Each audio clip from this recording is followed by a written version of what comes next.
amekuwa na mchango mkubwa sana, lakini na kumbuka pia Hussein baadaye ni kama ukaanza pia kufanya kazi na mtu kama Amba. Lakini kabla ya Amba, hebu tuambie changamoto ambazo pia ulikuwa unakutana nazo, kwa sababu unajua muziki una vitu vingi sana na watu wengi wanatakiwa wafahamu hizi changamoto pia waweze kufahamu, hasa vijana ambao wanatamani kuingia kwenye upande wa muziki. Okay, watu wengi hawajui changamoto ambazo nilikuwa nakutana nazo kwenye muziki kulingana na mimi mwenyewe jinsi nilivyo. Mimi napenda sana kuzungumzia ukweli wa maisha yangu ya muziki. But watu wengi wanajuaga maisha ya muziki ni fake. Kwa hivyo ndio maana huwa hawafuatilii. Unajua mtu ukizungumza matatizo kwenye media na nini, watu wakaja, yani watu wasikilize nini umepitia. Watu wanajua kwamba unatia huruma, yani unatia huruma ili wapokee kazi. Kwa hivyo ni kwamba wanachukulia ni kitu cha kawaida, ni kitu kidogo tu, umeona Kwa hiyo hawezi kufuatilia. Na ndio maana wasipendi mimi kuzungumzia nini nimepitia, nini ilikuwa, kwa sababu watu huwa wanapenda kudanganywa kuliko kuambiwa ukweli. Yani wanapenda kuburuzwa kuliko kuwekwa kwenye misimamo, kuwekwa kwenye ukweli, kwa uhalisia. Si kama watu wengine ambao kuna busara wa nchi zingine ambao wanaweza wakasikiliza ukweli kuliko ujinga. Kwa hivyo ndio maana huwa nanyamaza, sipendi kuongea sana kuhusiana na hustling na mambo yalionikuta kwenye muziki. Of course, yeah. Unajua kila mtu amekuwa akipitia changamoto nyingi sana. As long as tunaishi na tunafikia success na nini, basi tunatakiwa tuendelee kukomaa tu. Nilikuwa nazungumzia producer Amba. Amba ni mmoja kati ya producer ambao alianzia mitaa ya Iringa, na tunafahamu jinsi ambavyo aliweza kuwatengeneza wasanii kama Yaki, ngoma kama Tonight na ngoma zingine. Lakini pia mtu kama Amba ndio aliweza kumtambulisha kwa mara ya kwanza kwenye upande wa muziki pia aina ya hip hop alikuwa anafanya. Nazungumzia bwana Roho 7 ambaye sasa hivi ni afande Jeda unahunga ngoma kama Nakupenda Hip Hop ilipikwa na Amba, ambaye Amba yeye alikuwa yuko Iringa tu. Imagine, yani mtu yuko mkoa tu anapika vitu vinasikia mpaka Dar es Salaam na vitu unyama kabisa. Tukaona pia unafanya kazi na producer Amba. Connection ilikuwaje kuaje? Kifupi wewe na Amba mpaka mwanzo kufanya kazi ilikuwaje bro? Okay, mimi na producer Amba tulikutanishwa na Kid Boy. Huyo Kid, yani kila kitu ni Kid. Sababu Kid kama nimesema alikuwa ni baba wa muziki wangu. Kwa alikuwa na make sure kwamba mimi napata materials safi ya kuwaletea watu, then watu wapokee kwa uzuri, kwa usafi. Okay, Amba alikutanishwa na mimi, alikuwa anatumiwa kazi. Kwa mfano Kwa Ajili Yako alitumiwa akiwa yuko Iringa, akaifanya Kwa Ajili Yako akiwa yuko Iringa, na akatuma project ikamaliziwa Mwanza, ngoma ikatoka. Umeona hapo ndo kujuana na Amba, na kazi zingine zikaendelea kusoka kupitia Amba. Lakini japo sisi ni washikaji mpaka kesho na Amba, lakini mtu alionikutanisha ni Kid Boy. Na kumbuka kabisa kwamba Amba alikuwa anafanya kazi na Yaki before mimi. Kwa hiyo Yaki pia alichangia kuniweka karibu mimi kwa Amba, na maisha mengine yakaendelea.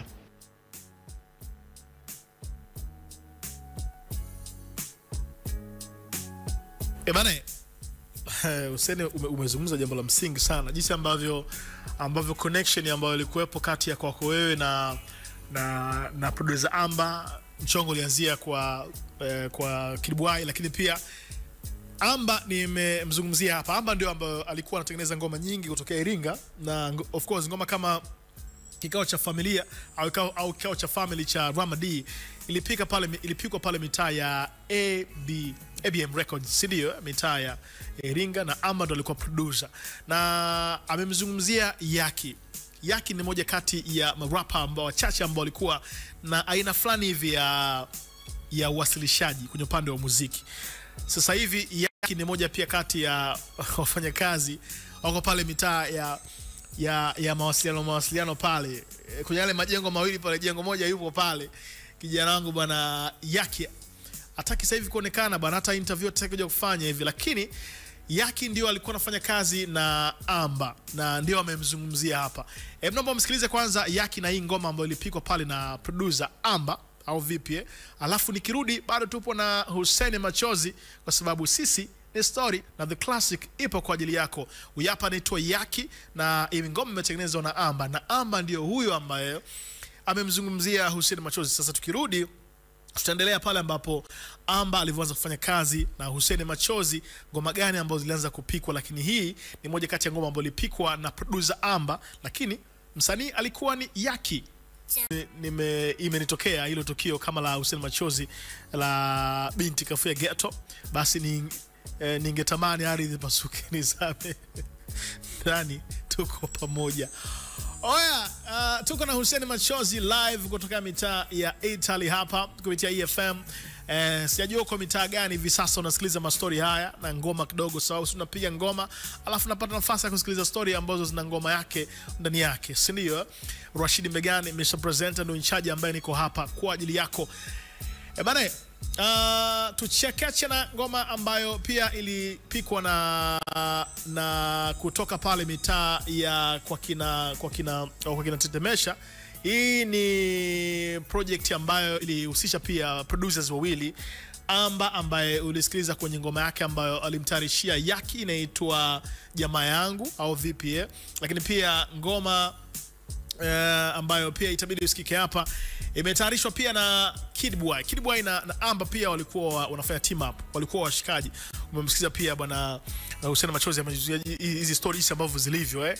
Sasa ukisikiliza hii ngoma ambapo kutoka mitaa ya Nairobi kule Kenya, anaitwa DNA. DNA ni moja kati ya marapa ambao walikuja na ngoma yao inaitwa Banjuka juu ruka tu. Unakumbuka ile ngoma Sasa DNA aliweza kupewa shavu na Hussein Machozi kwenye ngoma inaitwa Full Shangwe. Hii Full Shangwe hii ni moja kati ya ngoma ambayo ilimpa nafasi kubwa sana kwenye upande wa sehemu za starehe, tunasema clubs na nini. Hussein Machozi, isikiliza hii hapa, alafu nikirudi nipo na Hussein Machozi live kutoka mitaa Italy. Machozi yuko na DNA, moja kati ya marapa ambao kiukweli kabisa walipotuletea ngoma inaitwa ilikuwa inaitwa mikono inaitwa Banjuka ilikuwa na ngoma fulani hivi na story ya kitofauti sana. Hizi habari za shida zako weka pembeni, si hapo tunaenjoy tu. Na ambacho fahamu, ile ngoma ya Banjuka ni ngoma ambayo kwa mara ya kwanza ilianza kufanya vizuri zaidi sehemu za starehe clubs na nini au vipi, lakini mara baada ya kufanya vizuri sana sehemu za club ndipo ambapo radio presenters wakaiona, wakaisikia hiyo ngoma, wakaamua kuleta kwenye upande wa radio au vipi, watu wakazidi kuenjoy nayo. Sasa DNA akaanza kufanya vizuri, akaanza kufanya tour mpaka Dar es Salaam, akafika Tanzania, akafika mitaa ya Kampala Uganda na sehemu zingine nyingi kupitia ngoma yake moja tu inaitwa Banjuka. Hapa aliweza kupewa shavu na Hussein Machozi, ngoma inaitwa Full Shangwe. Unataka kufahamu kitu ambacho labda ulikuwa ukifahamu kabisa kuhusiana na ngoma hii ya Full Shangwe? Hussein Machozi, hebu tupe taarifa rafiki yangu, maana inawezekana kama mimi nipo hapa lakini kumbe hii taarifa watu wanatakiwa wafahamu kuhusiana na Full Shangwe, hasa hiyo G ambayo tunaichapisha hapa, ambao umesikiliza hapa. Okay, mimi nadhani watu hawajui, kuna vitu hawajui sana kwenye ngoma zangu, ikiwemo Full Shangwe. Full Shangwe mimi nilifanya, aliitwa Amba kutoka Iringa. Amba hajapiga beat ya Full Shangwe, umeona? Amba alikuja alipiga ile beat yani dakika sifuri tu, Amba akafanyaje, kamaliza. Ni bonge moja la beat, asubuhi tu ilikuwa kaamka, yani kafika jana tumechill nini, asubuhi kaamka mimi nasikia dundo la Full Shangwe linagonga.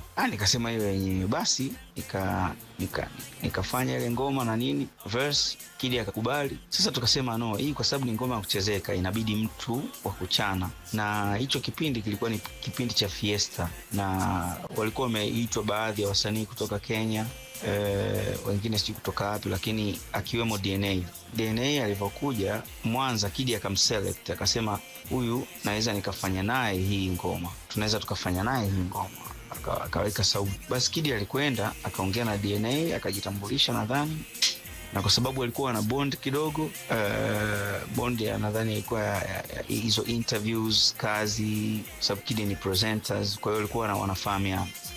Kwa hiyo hakuwa na otherwise kukataa kuja kufanya ile ngoma. Alikuja akaja akaweka verse then akaondoka. Kitimtimu ilikuwa ni kumpata kufanya video, ndio maana ikabidi tufanye remix na AY kwa sababu ya kumkosa DNA kupiga ile video. Nadhani hicho ndio kilichochangia.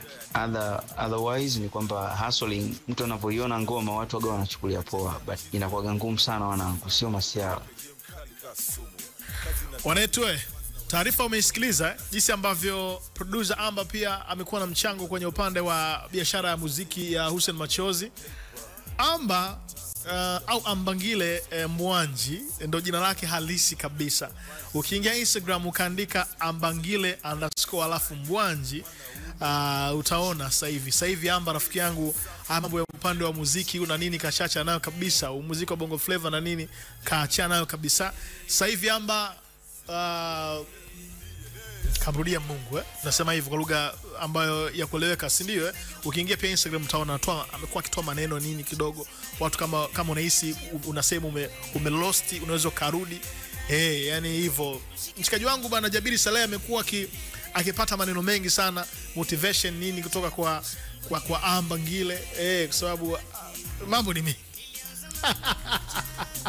Oya, hii ni moja kati ya ngoma ambayo iliweza kufanya vizuri kwa sababu pia Hussein alikuwa na aina fulani hivi ya muziki, kwa hiyo hapa alikuja kwenye ngoma fulani hivi ya kuchezeka. Bana, nakumbuka mara baada ya ngoma hii kufanya vizuri kama ambavyo mmemsikiliza hapa, anasema video ndio ikawa changamoto. Yani video ikaja kuwa changamoto, na ndio maana pia kwenye hiyo ngoma ikabidi waweze kumtafuta AY kwenye remix ili pia AY afanye kitu ili pia wafanye video, kwa sababu pia DNA ilikuwa ni changamoto sana kwake.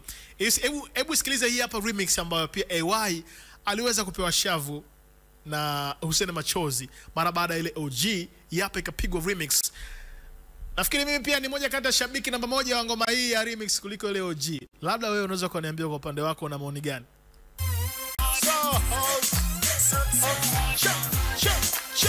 On fire.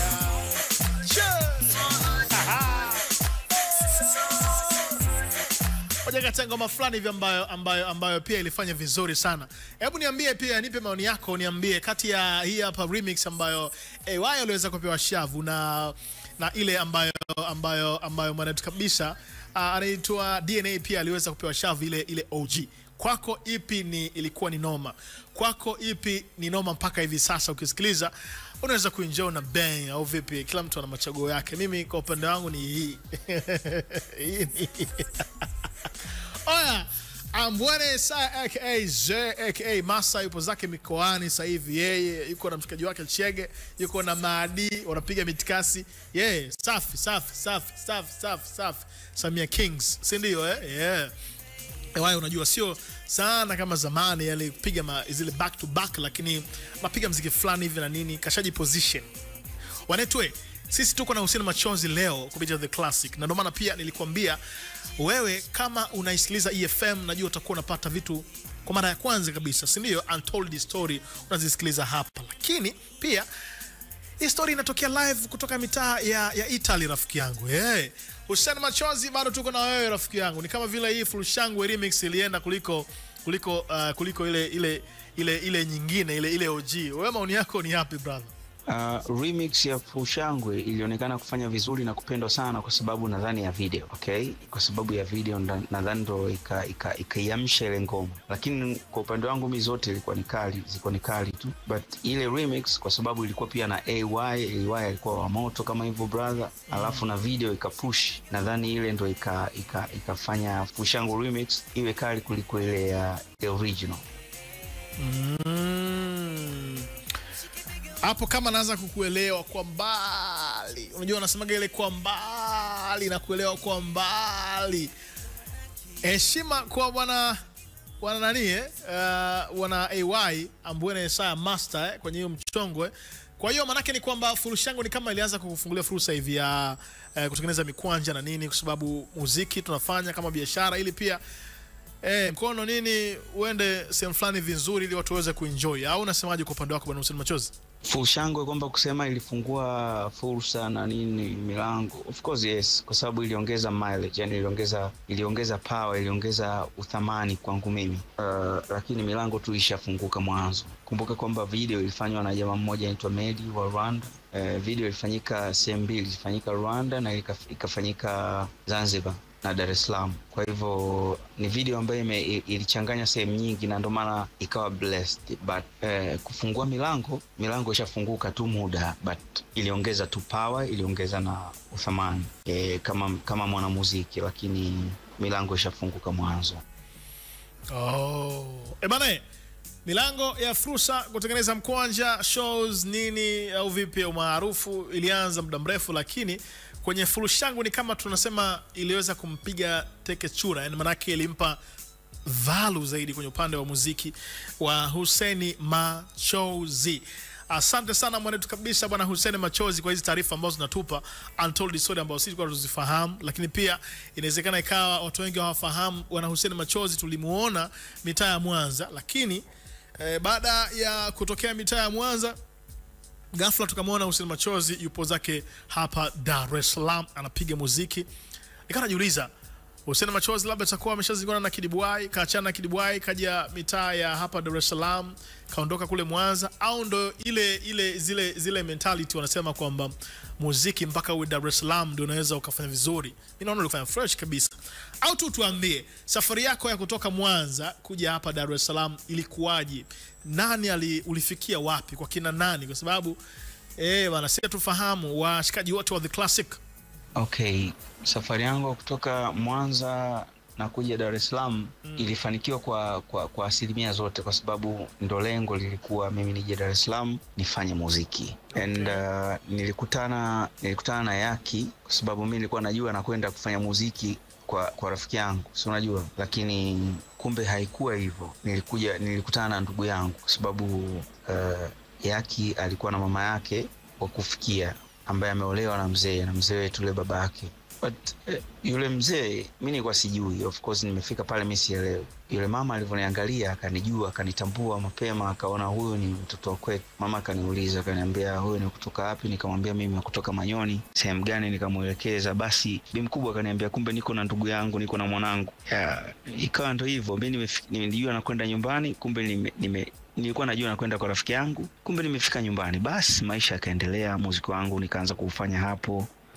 Kama utaipenda zilifanyika hapo, Jela sijui nini, umeona, nyimbo kibao zilifanyika nikiwa naishi nyumbani kwa kina Yaki. Kwa hivyo Mungu amjalie sana Yaki kwa roho yake safi na wazazi wake, japo mama yangu ule mdogo amefariki tayari, lakini Mungu amsimamie kwa aliko. Kikubwa ni kwamba sisi tunaendelea kuishi na mawasiliano ni mazuri, hatakuwa na tofauti. Kama ni tofauti zilikuwa za kawaida sana, zinaweza kuzungumza na kurekebishika, then maisha yanaendelea.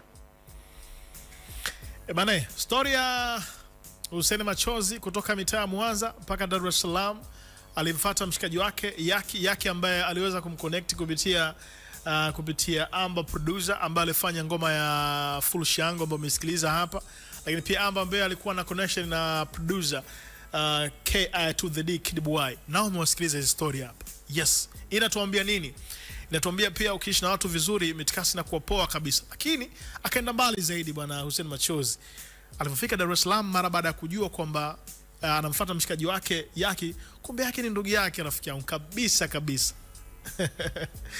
Laoma sana. Untold Stories ziko The Classic na sehemu ni moja tu EFM, na siku ni moja tu Jumamosi kama hivi, na huwa ni masaa 3 tu, saa 8 mpaka saa 11 kamili za jioni. Hussein Machozi katupa story kuhusiana na ngoma inaitwa Utaipenda.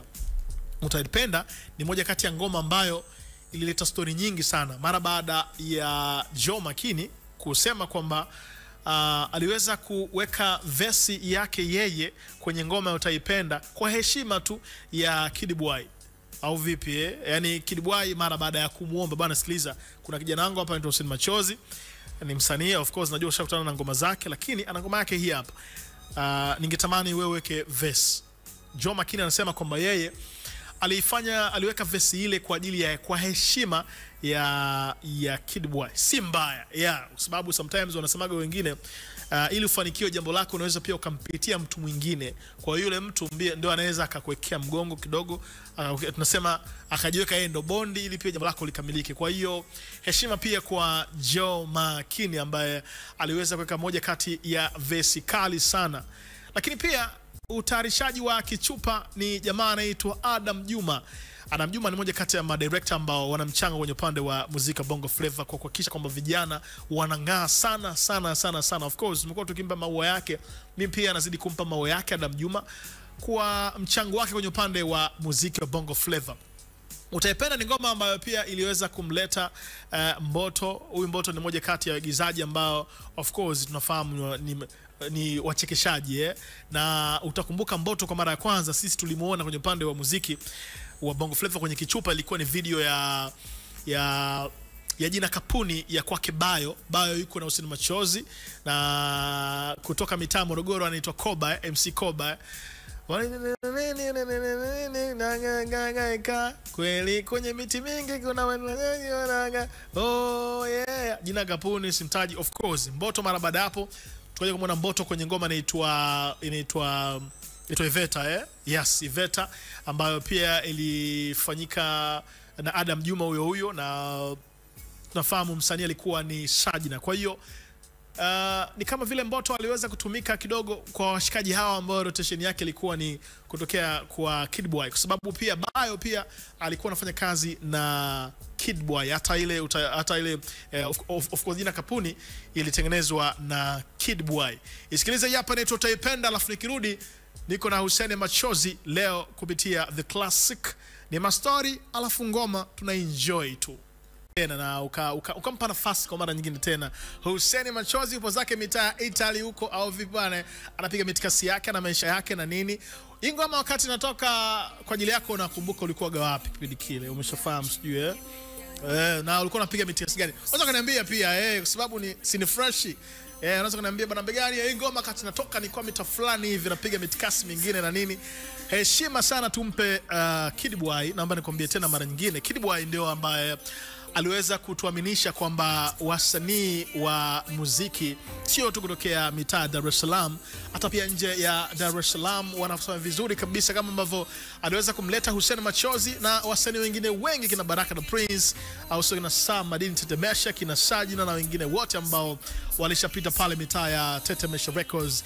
Hii ngoma ni moja kati ya ngoma ambayo kuna mchango mkubwa sana wa Kid Boy, au sio? Hata kama hakuwa producer yeye, lakini pia alihusika kwenye namna moja ama nyingine. Manake inaweza hivi kama labda producer, sasa wewe labda sio producer ile pase, lakini alihusika kwenye namna moja au nyingine, au vipi? Hii ni ngoma ambayo of course haiwezi kupotea, yani zile classic bora kabisa za muda wote kwenye upande wa mapenzi, makopa, mahaba. Pia inahusika. Au unasemaje? Au unakataa? Au mnabisha wazee? Bwana Hussein Machozi, asante sana kwa muziki mzuri au vipi? Kwa sababu pia umepata nafasi leo tuzungumze na wewe hapa The Classic. Najua wadau wote wa EFM wanakusikiliza. Hebu unaweza kutuambia kwa sisi ambao hatufahamu kuhusiana na hii ngoma ya nani ya kwa ajili yako, kitu gani ambacho labda watu wengi hawafahamu na ungependa leo kwa mara ya kwanza wafahamu kuhusiana na kwa ajili yako?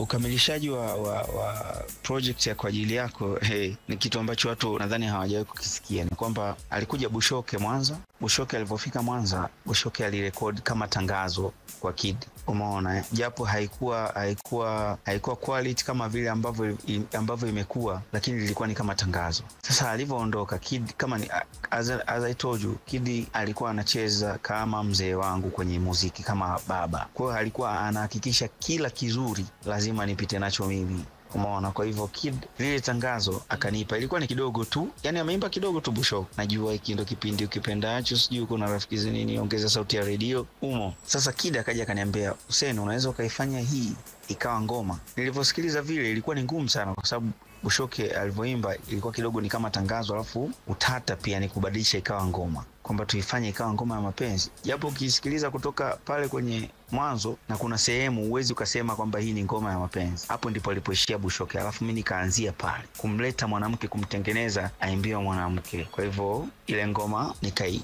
nikaiandika upya, nikaifanya chorus, nikafanya verse ya pili zisipishane sana na huku tulikotoka. Then kwa ajili yako ikatoka, kwa sababu hata Amba alivyotumia vocals na baadhi ya ideas akakubali, akasema Dani noma, na akafanya beat nzuri. Kija akaja akafanya mastering, akaimix vizuri, then ngoma ikatoka, na mpaka leo unaona inaishi na jiwe aliwezi, yani jiwe ni la taifa lile. hata nikifa watasikiliza wajukuu zenu. Kwa hivyo utayarishaji ulikuwa hivyo. Thanks to Bushoke, yani salute sana kwake kwa sababu alinibless kitu kikubwa kizito sana. Japo ilikuwa ni kidogo, lakini alinifungulia vizuri. Hii taarifa walikuwa nafahamu kwamba Bushoke aliweza kutengeneza idea ya ngoma hii. Yani yeye kuifanya kama tu ngoma, alifanya kama jingo. Unajua ambacho fahamu tu ni kwamba sometimes wasanii wakija kufanya interview kama hivi kwetu hapa na nini EFM, huwa tunawapeleka studio production kwa ajili ya kurekodi jingles nini za vitu vyao. Unajua tena wasanii wana vitu vingi, kwa hiyo jingo kwa ajili ya kunogesha vitu mbalimbali kwenye radio. Sasa bwana Bushoke mara baada ya kuingia zake studio kidogo kupiga jingo na nini, jingo kaleta classic hit, ndio ambayo umesikiliza hapa leo kupitia EFM. The Classic ndo show ambayo inakupa vitu untold story. Umesha kujiuliza kwamba kwa nini kichupa cha kwa ajili yako kilifanyikia mitaa ya kule, mitaa ya Kenya, ambapo ndani yake aliweza kuwepo William Tuva, mmoja kati ya watangazaji maarufu sana East Africa, na amekuwa na mchango sana mkubwa kwenye upande wa muziki wa East Africa, pia hata muziki wa Bongo Flava kufanya vizuri sana, pia mitaa ya Kenya. Tuva pia amekuwa akihusika sana, kwa hiyo heshima pia kwa Tuva wherever you are, kwa sababu umekuwa na mchango mkubwa sana kwenye upande wa muziki wetu wa Tanzania Bongo Flava kufanya vizuri sana huko, kwa sababu kipindi kile ulikuwa una connection au tunasema unaunganisha wasanii wa Tanzania mitaa ya Kenya, wakaja kufanya show mitikasi mingi sana. Unakumbuka pia hata ngoma ya Diamond Platnumz Kesho, kwenye ile Kesho pia William Tuva yuko ndani. Yes, mshikaji fulani hivi na nini piga pala. Hata juzi kwenye shughuli ya Mario au vipi, ambaye alikuwa na binti yake anatimiza mwaka mmoja birthday, William Tuva pia ni mmoja kati ya watu ambao walifika hapa Dar es Salaam kwa ajili ya kushow up na nini. Unajua love, kwa sababu amekuwa na ukaribu sana na wasanii wa Tanzania. Kifupi amekuwa na ni kama vile tu Bongo au Tuva, unasemaje, au tukutafutia tu bibi huku nini ustiki hapa. Bana, kwa nini video ilifanyikia mitaa ya Kenya na sio Tanzania? Okay, kwa ajili yako tuliamua kwenda kufanya Kenya kwa sababu ya kupata ladha tofauti ya location pamoja na watu pia. Na kipindi hicho nadhani Adam Juma alikuwa na project Kenya. Nadhani ndio maana tulikubaliana wote tukutane Kenya, tukafanyie Kenya, then maisha yafanye nini, yaendelee. Ilikuwa ni ngumu sana, yani kuna story ndefu sana kwenye video ya kwa ajili yako, kwa sababu vitu vilikwenda tofauti sana. Watu hawajui. Hii itabidi niitafutie time nizungumzie kilichotokea Kenya, lakini all in all tulifanya project ikawa nini, tulifanya video ikawa video ni kali, watu wakakubali mpaka leo, still mpaka leo ukiangalia video ya kwa ajili yako unajua kabisa kuna watu walijipanga na waliamua kufanya kweli kwa roho safi, watu walikunjua roho. So hivyo itazame kwenye kurasa wa YouTube ya Hussein Machozi kwa ajili yako, alafu utakuja kuniambia kile ambacho pia jamaa amekizungumzia hapa. Ni kama vile nikaona Hussein Machozi akahamia kabisa Kenya mara baada ya ngoma ilipompeleka Kenya, kumconnect Kenya na nini, au ni story zangu tu, au ni mawazo yangu tu brother? Okay, kwa nini maisha yangu nilihamishia Kenya? Yani kitu ambacho kilinifanya mimi niende nikafanye baadhi ya hustling zangu Kenya ni kwa ajili yako, ile ngoma, kwa sababu kwa ajili yako ilikubalika sana Kenya. Sio ilikubalika mpaka kesho naweza nikapiga show kuliko msanii ambaye ana hit sasa hivi Kenya. Umeshanielewa? Ilinifanya niwe karibu na Wakenya hiyo ngoma, ikanifanya nifungue kichwa changu, niende shule Kenya, kanifanya nikae Kenya, nipige shows Kenya, nitengeneze maisha yangu Kenya. Hata connection ya kuondoka Tanzania kuja Europe imetoka Kenya. So big up sana kwa muziki wangu, big up sana kwa sauti yangu, big up sana kwa moyo wa Kid Boy, beat ya Amba, mixing ya Kid Boy, Adam Juma video yake alikunjua roho. Kwa kweli bila hao watu this time ningekuwa nazungumza labda niko Manyoni. Kwa roho za watu wabaya, baadhi ya Watanzania wenye roho mbaya wangenifanya nirudi Manyoni, niende nikakae, niendelee kufanya mishe zangu zingine kama ni mkulima, kukata mkaa na vitu vingine. Lakini kwa zangu Europe, kwa sababu ya Kid, ya Amba, ya Adam Juma, watu walioshiriki kwenye video, na kwa uwezo wa Mungu pia bila yeye nisingekuwa niko hapa. So thanks to all watu wote ambao kuparticipate kwenye kazi zangu. Asante sana. Mafanikio yapo hivi. Wewe unaweza usifanikiwe kwa kiasi kikubwa sana, lakini kuna mtu ambaye amepita kwako na wewe umetumika kama daraja au kama mgongo kumbeba kumfikisha kwenye mafanikio. Yes, hiyo ipo na haiepukiki hata kidogo. Wewe hapo ulipo pia inawezekana ikawa unashangaa, mbona kama vile mimi kama nimetumika hivi. Hiyo ndio iko hivyo. Yani hiyo iko hivyo, yani haiepukiki wala nini. Yani wewe pia unaweza kutumika kukamilisha ndoto za watu, hasa kuelekea kwenye mafanikio.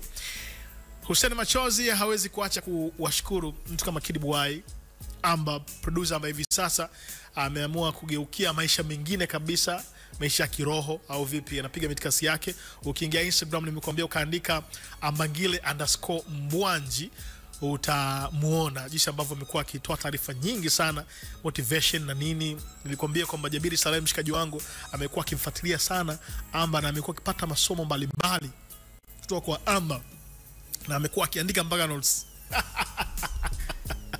Bwana, kwa experience yako ya ambayo ulikuwa Kenya kipindi kile na kwa Tanzania kwenye upande wa biashara ya muziki, jinsi ambavyo muziki unafanyika, utofauti gani ambao ulikuwa unauona brother?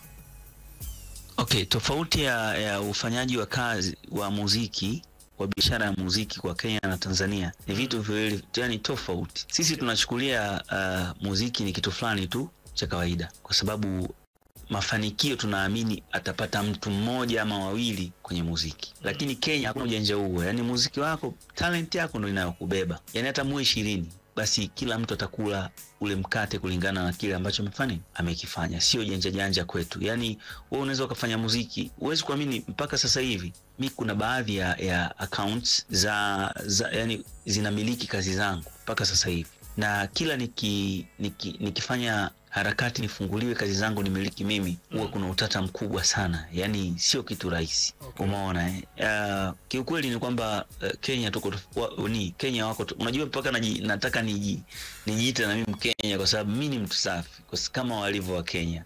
Yani hawana kona, imenyooka. Umefanya vizuri basi upate vizuri, umefanya vibaya basi utapata kulingana na uwezo wako. Lakini nyumbani kuna watu wamesoma ili kudhulumu watu. Sisemi vibaya na sina tatizo naye. MX atakuja kuungua moto mbaya sana. MX ataungua moto mkali mbaya, ule wa blue ule ndo MX ataungua. Kwa sababu watoto wa kimaskini wanapambana kutoka vijijini, kutoka wapi, alafu unakuja unaishi maisha mazuri kulingana na vipaji vyao, kazi zao, hustling zao, kusugua kanda mbili zao kwenda kutafuta maisha, wakiamini kwamba akiimba vizuri anapata. Wewe unakwenda kuchukua kazi yake na unafanyia mambo yako na mambo yako yanakaa vizuri. Mtoto wa watu anabaki anadhalilika, anaishi vibaya, ukuteta mzazi wake anakufa kukosa hata shilingi 100 kwa sababu wewe tu umechukua kazi zake na unafanyia mambo yako. Moto utamuhusu ule wa blue. Sisemi vibaya, sina shida naye, sina nini, lakini kwa jinsi ilivyo ule moto wa blue unamuhusu. Na ukitaka nizungumzie sana nitafute kwenye interview ijayo, tazungumza. Kama utanipatia nafasi ya kuzungumza, tazungumza kuhusiana na MX na kundi lake lote. Yani kwa sababu sio watu wa kuficha tena, ni watu sasa watu inabidi wajue. Kama watu wanahisi kwamba sisi tunasema kwa sababu ya tamaa na vitu kama hivyo, watu inabidi wajue na waorodheshewe vitu wanavyomiliki kundi la MX na kila kitu yani. Alafu wafananishiwe wasanii ambao yani kazi zao zinamilikiwa bila makubaliano, tuone wana maisha gani yani wana maisha gani ukimlinganisha na MX na kundi lake. Hapo ndo Watanzania watajua, watakoma kusema kwamba wasanii wanakufa maskini. Umemsikiliza Hussein Machozi, una maoni yote kwenye hili alichokizungumza hapa kuhusiana na mafanikio na jinsi ambavyo wasanii tunawaona wamefanikiwa kihivyo au vipi? Wanafaidika au kuna wengine au kuna kundi ambalo ni wachache wamefaidika au wanazidi kufaidika, wengine vipi?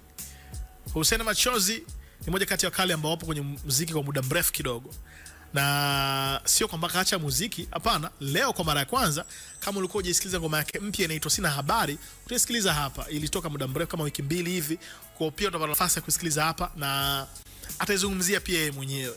Lakini amezungumza taarifa ambayo wewe ulikuwa unafahamu hichi. Tabii pia tumtafute MX kwenye hili jambo atupe taarifa hii kuhusiana na na haki na hasa ngoma za wasanii. Sawa brother, kwa sababu umetuambia kwamba hiyo tutafuta siku nyingine, ana mimi hiyo naiweka makiporo. Au vipi ili siku nyingine tukija hapa tuzungumze vitu vingi sana. Nilisikia safari ya wewe kwenda Italy bwana, kuna binti alihusika. Yani kweli au sio kweli? Kuna mwanamke mmoja mrembo nini ni Muitali alihusika, yani ikabidi wewe uingie kwenye mahusiano aka mapenzi, alafu ndo akakupeleka Italy, hatimaye hapo zako Italy, unakula maisha Italy, mitikasi mingine endelea Italy. Brother, kwenye hili vipi?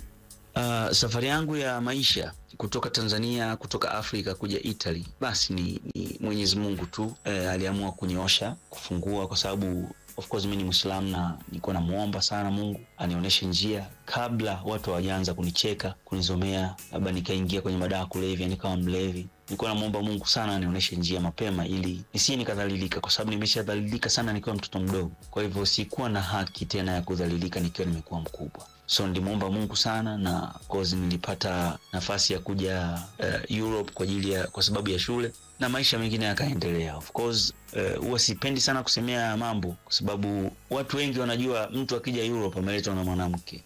Hiyo ni mentality ya watu, baadhi ya akili fupi ya Watanzania, kwamba anajua mtu akienda Europe amepelekwa na mwanamke. Huenda kuna mtu ashaye kupelekwa, lakini usidhanie wote wanaokwenda wamepelekwa na mwanamke. Mimi nimekutana naye huku, sasa unaniambia amenileta. Unajua kila anayekufa ama anayezaliwa usizanie kazaliwa na baba mmoja, ama anayekufa usizanie amekufa kwa malaria tu. Huo ni mfano nimekupa. Kila mtu anakufa kwa tatizo lake, kwa tarehe yake. Anazaliwa na baba yake na riziki yake. Kwa hata mimi nilipokuja Europe nimekuja kwa njia zangu zingine tofauti na watu wanavyodhani. So hivyo. Bana, kuna maswali ambayo nataka kuuliza kuhusiana na Hussein Machozi, kuhusiana na Italy. Kafikaje? Umemwelewa Hussein Machozi au hujamuelewa? Haya brother, sasa hebu tuambie ugumu na urahisi ambao unaweza kuupata ukiwa Italy kwenye upande wa kufanya muziki, kwa sababu umeachia ngoma yako ya Sina Habari ambayo utaisikiza baadaye kidogo.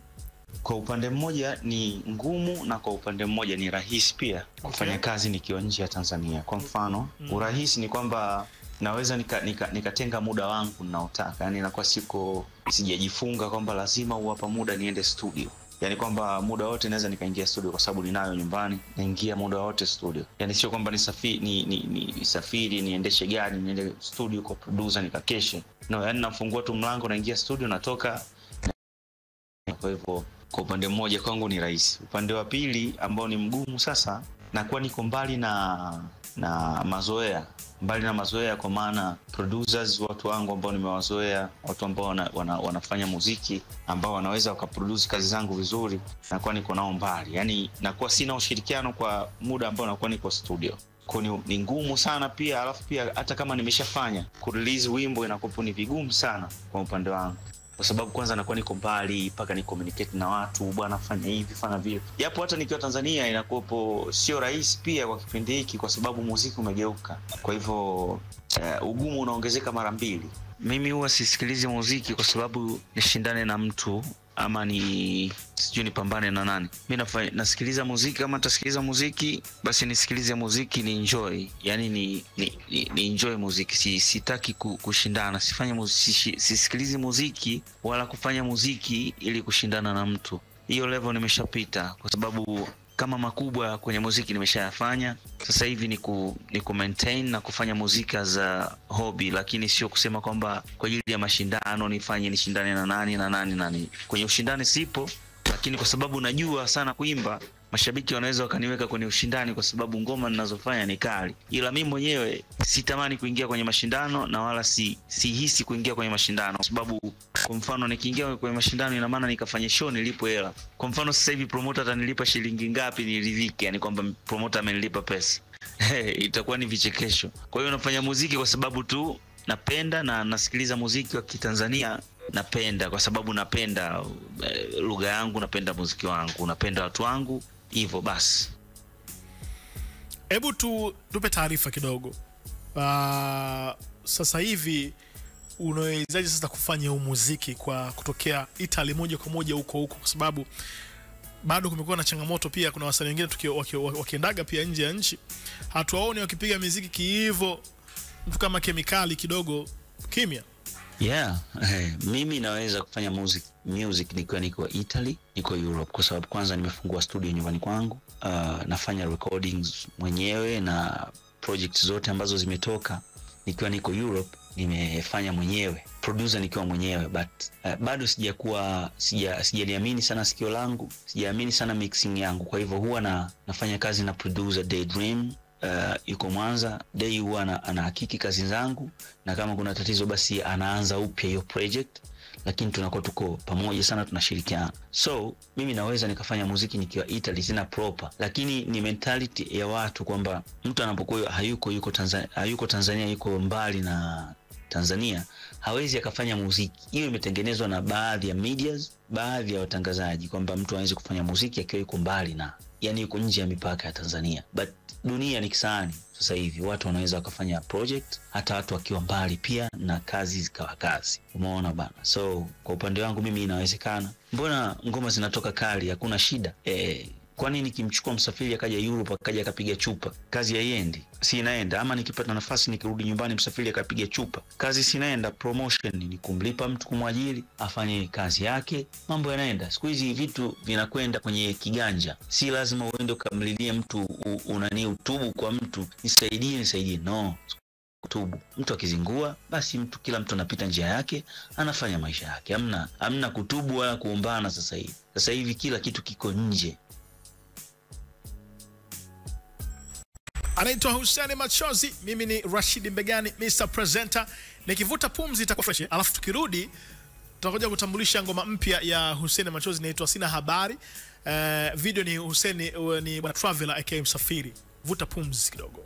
TikTok. Unanisikiliza vizuri. Asante sana kwenu, lakini pia na wanangu wengine ambao wako mitaa yote ambayo inasikika EFM. Tuko na Hussein Machozi leo kwenye exclusive interview.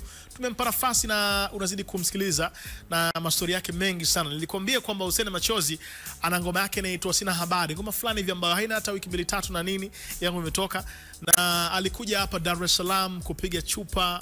Anazungumzia kuja Tanzania kifupi na nini, na Msafiri Traveler ndio aliweza kuhakikisha kwamba kichupa kinakuwa unyama kabisa. Sasa baada ya kumsikiliza Hussein Machozi kuhusiana na ngoma zake, biashara yake na vitu mbalimbali Italy na nini, nafikiri tukisikiliza ngoma yake mpya ya Sina Habari itakuwa poa sana. Yes, kwa sababu lazima pia tuweze kusupport wa kile ambacho mwanetu kabisa ameweza kutuletea kwenye upande wa muziki wa Bongo Flava. Hussein Machozi, karibu sana brother, alafu nikirudi tumalizie na story zako.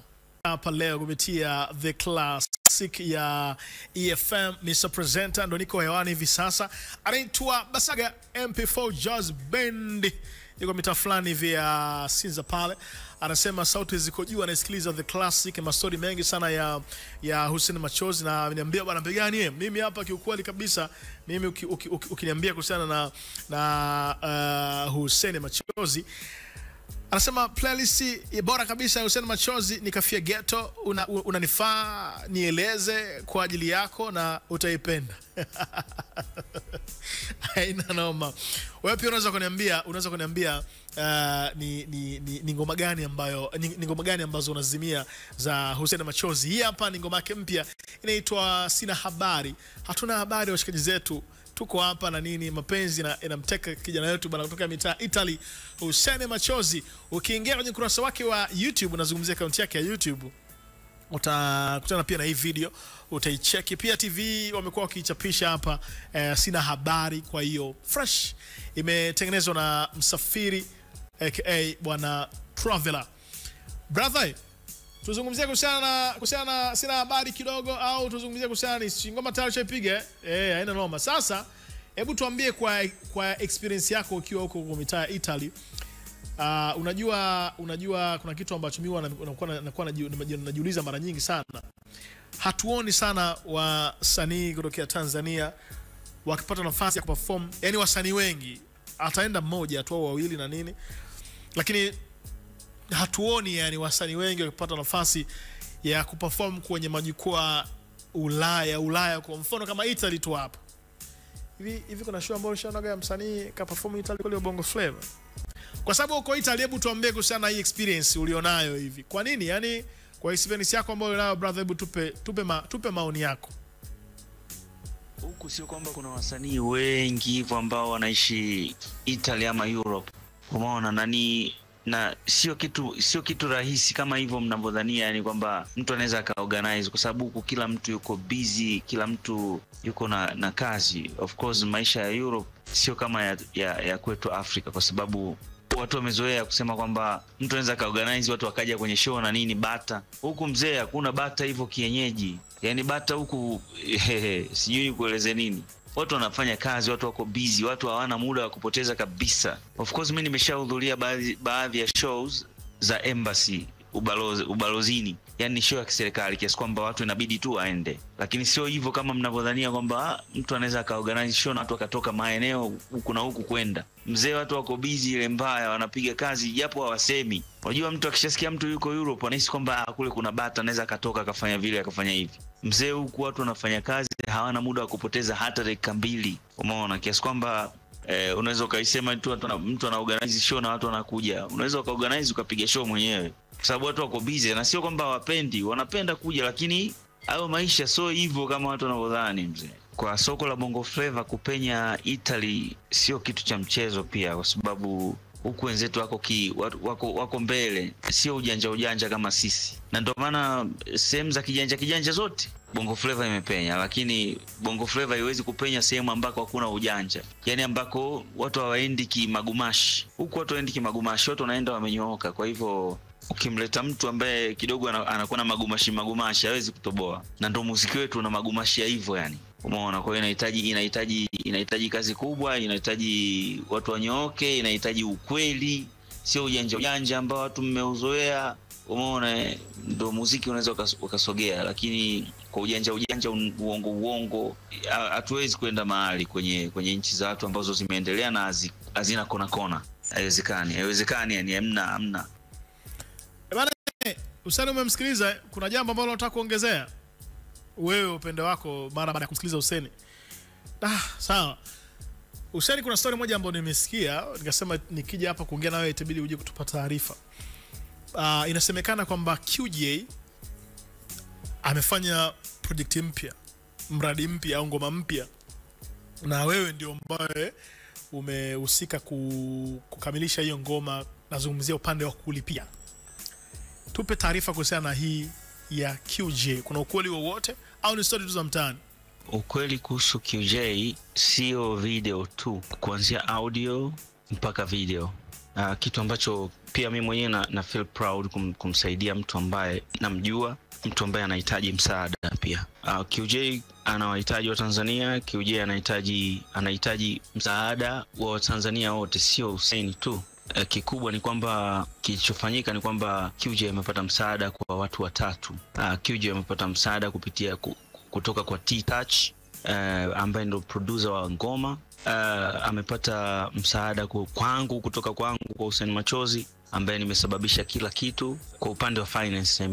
Msafiri kwetu studio Levels Baba amefanya video, ikawa video kweli. Kwa hivyo QJ anakuja kwenu, anakuja kwa Watanzania kwa kupitia watu watatu muhimu: T-Touch, Hussein Machozi pamoja na Msafiri. Kikubwa ni kwamba nawaomba wa Tanzania, na muombea QJ kwa Tanzania, muipokee kazi yake, na kokote aliko, kama anasikia, kama anaona, basi mumtaarifu video yake inatoka, ngoma yake inatoka, kwa sababu QJ hapatikani kwenye simu, QJ hajulikani wapi alipo. Kwa hiyo nawaomba wa Tanzania ambao mnajua QJ wapi alipo, basi mtuletee mbele ya watu, mumlete mbele za watu kwa uzuri, sio kwa ubaya. QJ aweze kuona kinachofanyika, kila kitu ambacho tukitengeneza kinafanyika kwa usawa, na yeye mwenyewe akiwa anashuhudia kwa macho yake.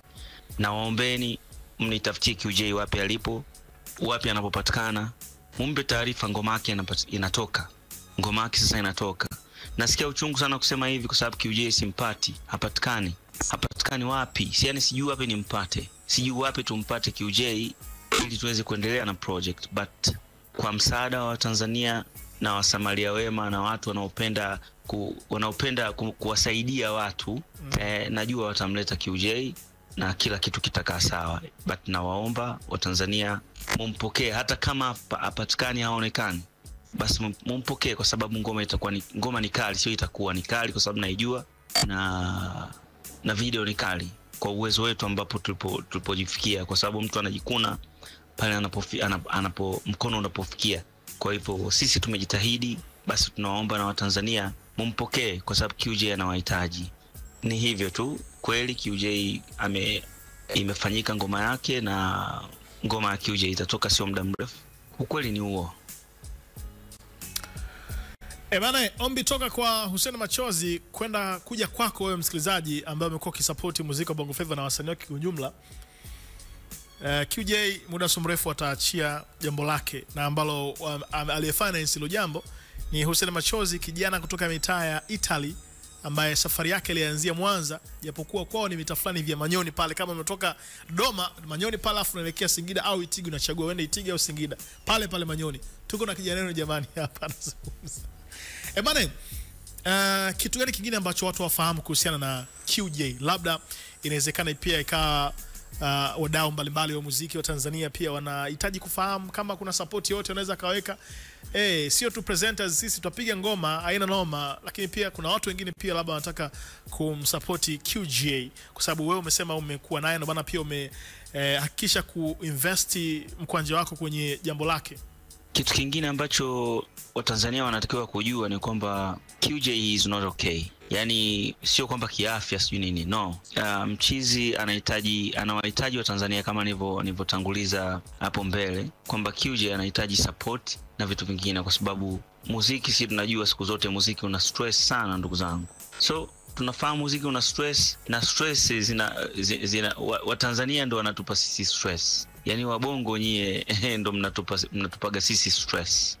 Tunafahamu, but kwa sasa hivi nilikuwa na waomba Watanzania wasimpe tena QJ stress, kwa sababu siku wakija wakimpoteza, wakisikia QJ kapotea, pale ndipo utasikia alikuwa mwanamuziki, alikuwa anaimba, alikuwa na kipaji, lakini pale ambapo alikuwa anawahitaji Watanzania wako mbali, wanakuwa hawana time naye. Naombeni musimpe stress, japo ni kwamba hajasikika muda mrefu na nini. Naombeni msimpe stress, bali mpeni faraja, kwa sababu anawahitaji. Kabla haijatokea mengi mabaya ambayo mnaweza mkayasikia, kumzodoa, kumsema, kumcheka na vitu kama hivyo, basi naomba kwanza mumpe faraja QJ. QJ anawahitaji Watanzania. Nawaombeni presenters, radios pamoja na television. Ndugu zangu, nyinyi ni watu ambao mna uwezo wa kuamua huyu mtu arudi na huyu mtu asirudi. Nyinyi ndio mna uwezo wa kufanya jambo likawa jambo, na mkiamua mnaweza. Kama hamwezi kuamua, basi mtakuwa ndio hamjaamua. Lakini ndugu zanguni, presenters wote wa TV zote, wa radio zote, hebu naombeni mumsupport QJ. Mleteni kwa watu, mtambulisheni kwa watu, ili kuna lawama fulani zikitokea, angalau mmevua huo mzigo. Tafadhalini mleteni QJ, watu wampokee. Nyinyi ndio mnaweza, mimi siwezi chochote. Mimi naweza kusababisha tu kwamba video ikafanyika, ngoma ikawa kali na nini, lakini nyinyi ndio mmeshika kwenye makali, nyinyi ndio mmeshika kwenye mpini, sisi tumeshika kwenye makali. Naombeni mumfanye QJ apokelewe na watu. Muombeeni kama mimi ninavyoomba nyinyi mumsaidie QJ, basi na nyinyi pia fanyeni vile vile kwa Watanzania. Watanzania sio watu wenye roho mbaya, watampokea na watamsaidia, watamsupport. Anaweza akarudi tofauti na ilivyokuwa mwanzo, akarudi vizuri, kwa sababu kazi zipo. Sema tu support ndio inayotakiwa, kubwa ya kutosha. Washikaji zetu, nyinyi ndio mna nafasi ya kumfanya msanii akawa mkubwa, akafahamika zaidi, akapata deals nyingi sana, mambo akabadilika kwenye maisha yake kwa kumsupport. Ukienda YouTube ukaandika kwa mfano Hussein Machozi au kaandika QJ, ukafuatilia project zake zote, akiachia, akifanya show, ukienda kwenye show, kama akiachia album unanunua album au vipi, engagement ikiwa kubwa mitandaoni, ana nafasi kubwa sana kupata deals mbalimbali, hata za matangazo hivi, na ni kama ambavyo wasanii wengine mko wakipata. Nguvu ya mashabiki ina nafasi kubwa sana kwenye ukuaji wa msanii. QJ anahitaji msaada, kwa maelezo ya Hussein Machozi, kwa sababu yeye ndo amemuona, amekuwa naye. Inawezekana ikawa QJ ambaye sisi tunamsikiliza hapa au ambaye anazungumzia Hussein Machozi, labda umemsahau hivi. Hebu msikilize huyu hapa QJ akiwa na Jocelyn, ngoma yake ambayo ilimtoa kwenye upande wa muziki wa Bongo Flava, ingoma ilipikwa pale kwa kina MJ Records ya kwake QJ ambaye amemzungumzia hapa Hussein Machozi. Yes, huyu ni mmoja pia kati ya wakali ambao of course tunawamisi sana kwenye upande wa muziki. Hapa alikuwa na Jocelyn ambapo waliunda kundi la wakali kwanza. Alikuwepo yeye, alikuwepo Jocelyn, alikuwepo pia na Maka from More aka Maka More. Of course ni mmoja pia kati ya wakali ambao uwezo wao ndio maana pia wakawa wanajiita wakali kwa sababu walikuwa ni wakali wa sauti yani. Jocelyn alikuwa na uwezo wa kuimba au wa kuimba style zaidi ya 3. Hapa li rap kidogo na nini nyamazi fulani hivi alikuwa anaimba sana. Jocelyn bana, kichupa ni Adam Juma alichapisha nakumbuka na marehemu Steve B au sio wana DJ Steve ndio aliweza kuunganisha washikaji na wakumbuka, na nafikiri ndio alikuwa anawasimamia kwa mara ya kwanza kwa sababu yeye ndio aliweza kuwa connect ya washikaji wakali kwanza, wakaanza kufanya muziki na nini au sio, paka baadaye kundi likaja likavunjika wakali kwanza. Mara baada ya kundi kuvunjika nakumbuka Jocelyn akajitoa wakabaki Makamoa na QJ wakaja kufanya kuna ngoma inaitwa Natamani nakumbuka Natamani ilikuwa mwaka 2008 na 9 hivi 2008 nakumbuka ikaja kutoka ile ngoma Natamani wakamshirikisha Jocelyn. Yaani wakali kwanza wakamleta mshirikisha Jocelyn ambao kichupa alifanya jamaa moja anaitwa Johnny Kalage, heshima pia kwake, moja kati ya director ambao pia nao na mchango kwenye muziki wa Bongo Flava bana. Kwa hiyo unajua the classic ipo pia kwa ajili ya kuwapa heshima washikaji zetu ambao pia wamekuwa wakiwa support au sio ya wasanii mbalimbali na nini. Anaitwa Snatch anasema tumefanana na 16. Naomba sana. Haina noma bana. Asante sana kwa Hussein Machozi, asante sana kila mtu ambaye amekuwa na sisi hapa kuanzia show imeanza mpaka hivi sasa. Anaitwa nani huyu hapa, anaitwa nani mshikaji wetu, anaitwa kutoka mitaa Mbeya kule aka 103.3 Green City, anaitwa Anthony Maxwell Masoko. Anasema Mbeya huko mwanangu, hakika hatupaswi kubeza kazi au akifanyacho mtu kwa ni ukifikia mafanikio, mbanga ni nyingi sana. Hizi ni story ambazo amezungumzia Hussein Machozi hapa. Kwa hiyo mchizi kama naye kwa amecomment kwa taifa yake. Swala hiyo Nyundo anasema teacher Mrangi wa Haubi na kupata nikiwa Kibamba Chama. Bana wanangu wa Kibamba vipi? Fresh. Tunasikilizana vizuri kupitia The Classic Bana, saa 2 kamili mpaka saa 5 kamili za usiku leo. Baadaye pia utanisikiliza kwenye Bongo Chapter. Hapa hicho ni kijio pekee ambacho kinapiga muziki wa 100%. Sio kama hivi tuna mix alafu za kitambo, hapana. Tunapiga zile za sasa hivi yani wa vijana hao Gen Z na nini na wengine pia ambao wakati kati pale tuna mix pale. Nitakuwa mimi hapa, nitakuwa na mmoja hivi anaitwa DK in the mix, lakini pia nitakuwa na mwanangu kabisa bwana Hansi Vipaji aka balozi wa muziki wa Bongo Flava 9 nitakuwa naye hapa, hiyo itakuwa baadaye. Lakini kwa leo kwa niaba ya mwanangu kabisa bwana Jabir Saleh aka Kibonge Toes, asante sana big bro kwa nafasi ambayo umekuwa ukinipa mara kwa mara au vipi mimi ni kijana wako kabisa ambaye umekuwa ukinipika na nimekuwa nikikusikiliza zamani sana. Bwana, kwa leo sisi tunaishia hapa The Classics, si ndio? Moja pia kati ya wakali ambao walitoka mwanzo ilikuwa mwaka 2007 na 8 hivi, kipindi ambacho THT inatengenezwa na kipindi kile cha THT unaona wasanii fulani hivi alikuwepo Vumi au vipi, alikuwepo Mwasiti, wakaja baadaye wakina Barnaba na wasanii wengine ambao kina Dito na wengine ambao tulikuona kina Lina. Kuna moja kati ya kali pia ambao walitoka pale mitaa ya THT, lakini bahati mbaya tu mshikaji ni kwamba alifanya ngoma chache sana, hatukumuona tena. Hii ni ngoma ambayo ilimtambulisha kwa mara ya kwanza mara baada ya kuingia studio akatengeneza hit ambao sisi kwetu tunaita The Classic au tunaita Classic. Inaitwa Nimekusamehe, anaitwa Buibui, moja kati ya ngoma kali sana. Ukisikiliza hapa alafu utajiuliza huyu jamaa yuko wapi? Mimi namtafuta muda mrefu sana, sijamuona Instagram, nimejaribu kumtafuta. Labda inawezekana kama sauti yangu leo kuna mtu akaisikia na akamwambia Buibui, bwana Buibui unatafutwa sana pale EFM na The Classic. Mimi namtafuta kinoma noma huyu jamaa, tuweze kuzungumza naye kidogo, yuko wapi na nini, biashara yake ya muziki inaendaje. Isikilize hapa, inaitwa Nimekusamehe. Sisi hatujamsamehe kwa sababu tunamtafuta kwenye muziki, hatujamuona siku nyingi sana. Wanetwe siku njema kwa leo.